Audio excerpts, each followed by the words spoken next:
Right, unequal quantities is the topic that we have in lesson 33. And so far, we've had algebraic phrases, we've had word problems that we've converted into equations, and now we have about the same type of thing, except that now the word problems are set up so that one side is greater or less than the other. So to make that a little bit more clear, let's take a look at example 1. Okay, in example 1, it says find a number such that 8 times the number is, so again I'm emphasizing the word is 36 greater than the opposite of the number.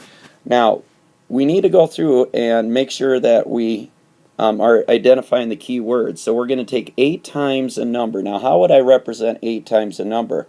Well, I would just represent it as maybe 8a. So I'm taking 8 times the number is equal 36 greater. Now, notice how this sentence just flows. So I have the word is, which I put an equal sign. So 8 times the number is 36 greater. Well, for example, what's 36 greater than 20?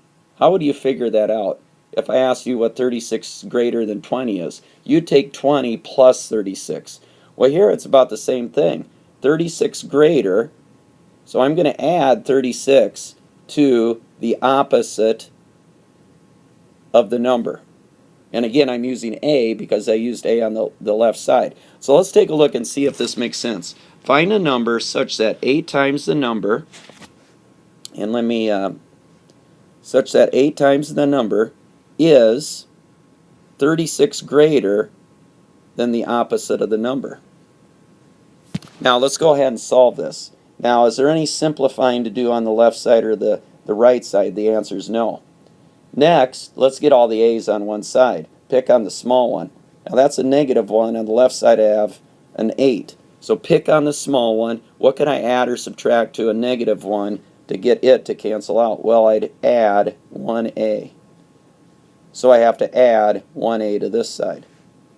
Now see if this makes sense. On the right side, what's a negative 1 plus 1? They cancel. And all I have left is 36. Now 8a plus 1a is 9a. Now they're multiplying by 9. Divide both sides by 9. So a, or the number, is 4.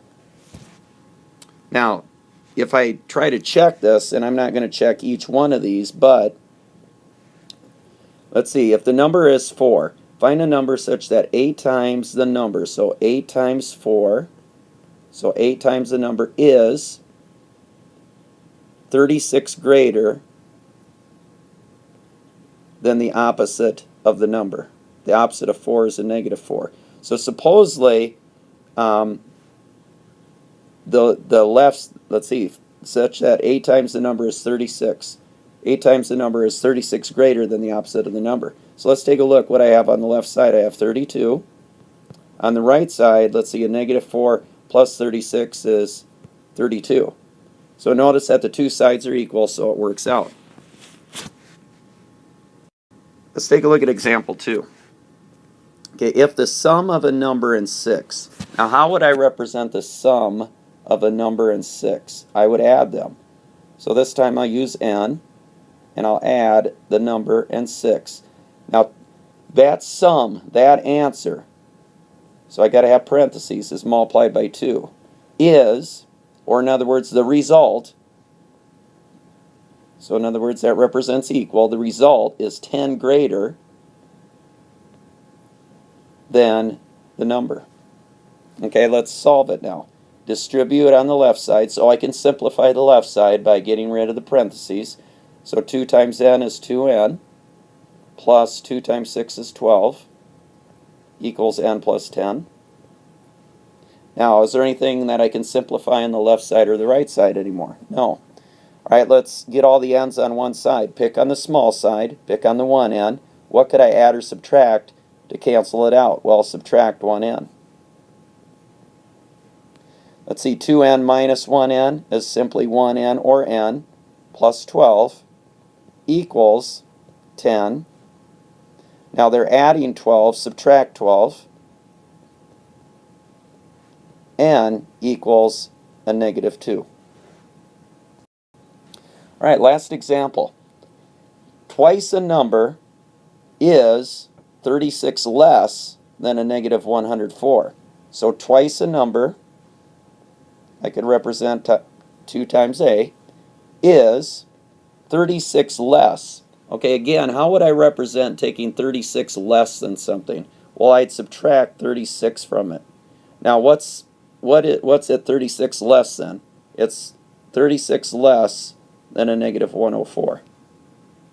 So twice a number is 36 less than a negative 104. All right, no, there's not any simplifying to do on the left side, but on the right side there is. So let's see, take away 104, take away 36 more. I've taken away how much? 140. Now divide by 2, and I get a negative 70. So, there's not a lot different from some of the lessons that we've had up to this point with these. And really it all falls back to how you read the statement and identify the key words. And the topic for this was unequal quantities.